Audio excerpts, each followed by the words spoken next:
binabansagang destabilizers. Kailan ba naging destabilisasyon ang pagsabi ng Marcos resign?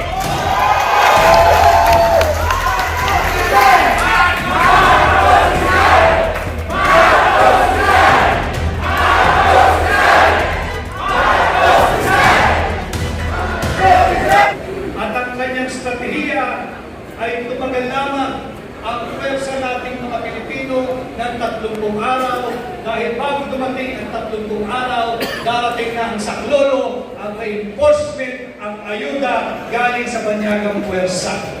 Yan ang kanyang estratehiya. Hold the line and preserve the troops. Wala siyang estratehiya na talunin kung sino man ang gusto niyang digmain.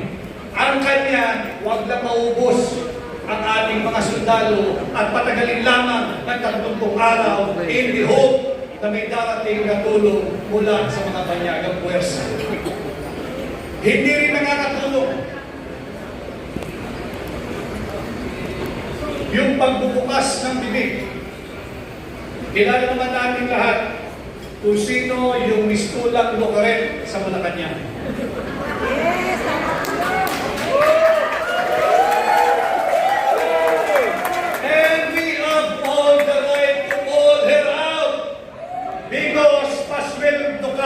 Sweldo ka ng mamamayang Pilipino. Kung ayaw mo mapuna at punahin, lumipat ka sa pribado.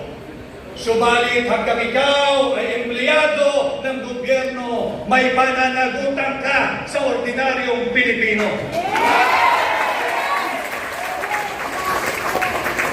Marami akong nakilala ngayong hapon na pinatutukuyan nila. Binabansagang destabilizers. Kailan ba naging destabilisasyon ang pagsabi ng Marcos resign?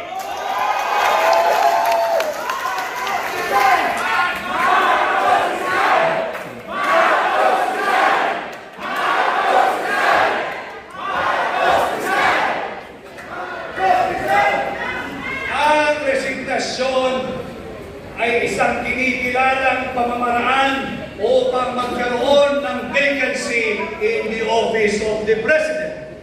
And there are 4: death, permanent disability, removal from office, or resignation.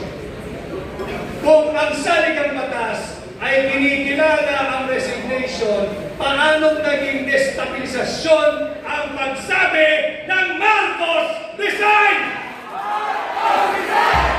Marcos resign! Marcos resign! Marcos resign! Itong mga maling polisiya, coupled with reckless pronouncement from senior officials of the government, does not inspire confidence to both local and foreign investors. Ang totoong destabilizer, ang totoong destabilisasyon ay ang corruption at drug addiction.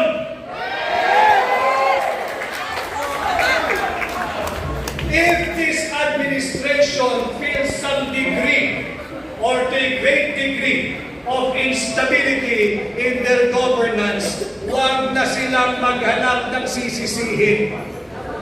Nasa loob ng Malacanang ang nagiging ugat ng destabilization. Uulitin ko, corruption and direct testimony, no less than by the presidential system regarding drug addiction, is destabilization.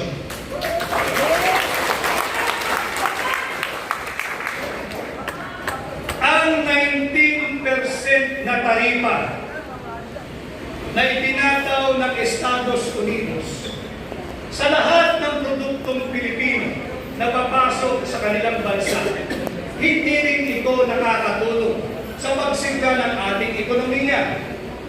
19% ang ipinatataw na taripa samantalang 0% ang sa Estados Unidos. Yan ay produkto ng pagiging tough negotiator. Yan 19% na taripa nakakasakit at nanganganib kagaya po ng ating coconut oil industry. Pagpasok niya sa bansang Amerika, siya ay papatawan ng 19% na taripa. Samantala, ang palm oil, kung manggagaling sa Estados Unidos, 0% ang taripa. Paano ka mananalo? Ano ang ating advantage?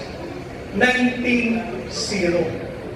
Yan yung mga problema na kinaharap ng ating ekonomiya. Sa kasalukuyan, nandito rin ang ating kaibigan at ginagalang na dating kaliim ng Department of Labor, si Manong Bebot Benyo. Ang BPO industry at overseas Filipino workers remittance ang nananatiling angkla ng ating ekonomiya. Yung tinatawag nilang traditional growth drivers. Noong 2024, last year, ang BPO industry at ang remittance ng mga Filipino workers at Filipino migrants combined ay umabot ng $76 billion. Malaki yun. Subalit, hindi pwede yung BPO industry lang at yung OFW remittance lamang nakaasa ang pagsigla ng ating ekonomiya. Bukod sa 38 billion na contribution, dollars po ito ha, $38 billion contribution ng BPO industry, nakapagbigay din ito ng direct full employment sa 1.8.2 or 1,820,000 Filipinos ang nabigyan ito ng full-time workers. Subalit, hanggang kailan? Hanggang saan? Sinabi ni dating NEDA Secretary si Dr. Carl Kendrick Chua, mahina na ang BPO industry. Nanganganib din ang BPO industry. Sapagkat nariyan na yung pagsulpot, yung pag-introduce ng tinatawag nating AI or Artificial Intelligence. And it's just a matter of time. I hope not very soon, mawawalan ng trabaho ang marami sa ating mga kababayan na nagmumula sa BPO industry o BPO sector. Wala tayong magagawa, hindi natin mapipigilan. It's just a matter of when, because AIs or artificial intelligence are poised to take over their employment. Ang OFW, maraming salamat sa inyo. Ang ating mga migrants sa inyong remittance. $38.4 billion last year. Malaking suporta ito para mapanatili ang sigla nung tinatawag nating domestic consumer spending. Subalit, hindi nga po nakakatulong yung mga irresponsableng pahayag ng mga senior officials ng ating pamahalaan. Naghahanda, hinahanda, nagsasanay ang ating sandatahang lakas para sa isang digmaan. And in all probability, the Chief of Staff of the AFP was referring to our superpower neighbor, China. Kawawa naman ang ating mga kababayan OFW. Kawawa naman ang kanilang pamilya. Kawawa naman ang ekonomiya ng Pilipinas. Bakit kaya? Hindi kinakailangan magpaputok ng China. Kahit isang bala,